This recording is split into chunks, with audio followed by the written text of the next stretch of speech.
వారు దేవుని ఆరాధించడానికి వాళ్ళ ముందు కలిసి ఒక సమాజ మందిరాన్ని ఏర్పాటు చేసుకుంటే ఆ సమాజ మందిరాల్లో దేవుడిని ఆరాధన చేసుకుంటారు.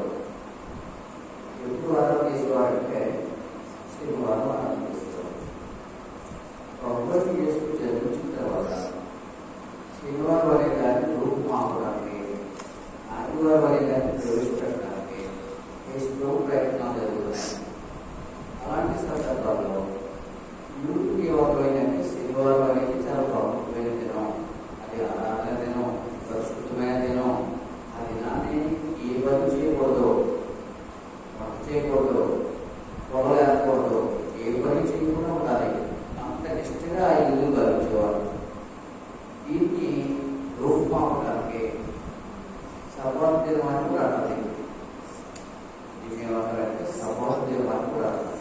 ఈ సబ్బాత్ దినాన్ని రూపుమాపడానికి యేసు ప్రభు ప్రయత్నం చేస్తూ మార్క్స్ వారు మూడో సమాజ మందిరంలో ప్రభు చేసుకొచ్చారు.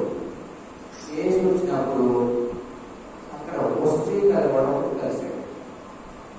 కలిస్తే జరిగిన సంగతి ఏంటి? ఈ వేళేమో సవాలు లేకపోతే విశ్రాంతి దినం.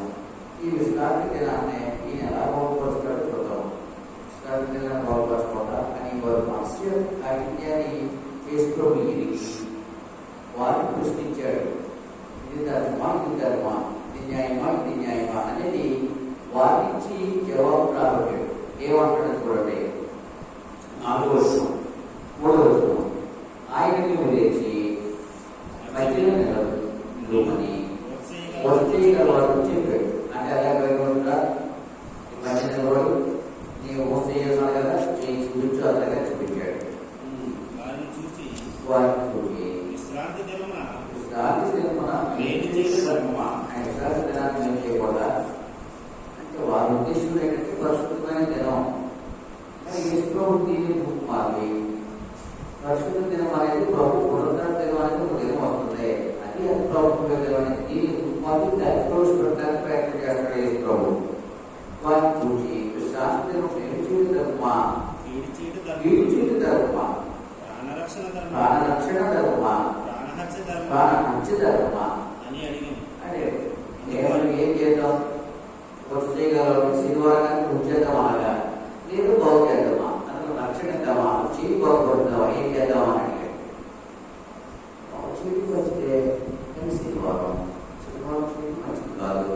ఏం చేస్తే బాగుంటే మనం అది ఇప్పుడు పెడతాడు. ఈయన బాగు చేయడం మంచిది అంటే బాగు చేస్తానంటాడు. మా శనివారం చేయకూడదని అన్నాడు. శనివారం చేయకూడదా అంత వారి కార్యం ఎలాంటిదంటే యేసు ప్రభు చేస్తే వాస్తవానికి వారి హృదయం ఎప్పుడు పెట్టి మంచి కాకించమంటే హృదయం కాకించమండి. దేవుడి యొక్క సత్యాన్ని అంగీకరించిన హృదయం, దేవుడి యొక్క సత్యాన్ని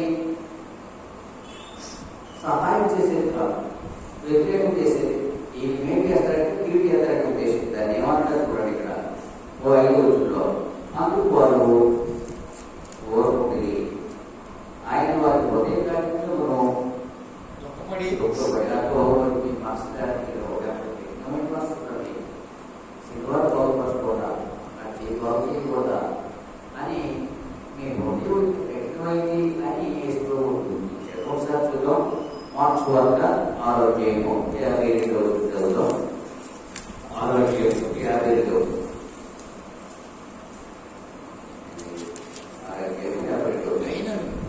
అయినను వారి హృదయము కఠినమైన కనుక హృదయం ఏమైపోతుందంటే కఠినం చేసుకోకూడదు, కఠినం చేసుకోవాలి. కఠిన హృదయం ఉండాలి. కఠిన హృదయం ఉంటే దుర్మార్గం ఉంటుంది, దుష్టుడు ఉంటుంది, కఠినాన్ని రక్ష చేసేవారు ఉంటుంది. కానీ ఆయనను వారి హృదయం కఠినమైన కనుక వారి రొట్టెలు కూర్చొని సంగతి గ్రహించలేదు. మరొక సంగతి చూద్దాం. 8వ అధ్యాయం చదువుతాం. 8వ అధ్యాయం 17వ వచనం. 8వ అధ్యాయం 17వ వచనంలో యేసు ఎరిగి మన యొక్క రొట్టెలు లేని మీరు ఎందుకు ఆలోచించుకుంటున్నారు? మీరు ఇంకా గ్రహింపలేదా? వివేచింపలేదా? హృదయం కలవారే ఉన్నారా? మీరు ఇంకా కఠినమైన హృదయం కలవారై ఉన్నారా? మీరు కన్ను నుండి చూడరా? కన్నుల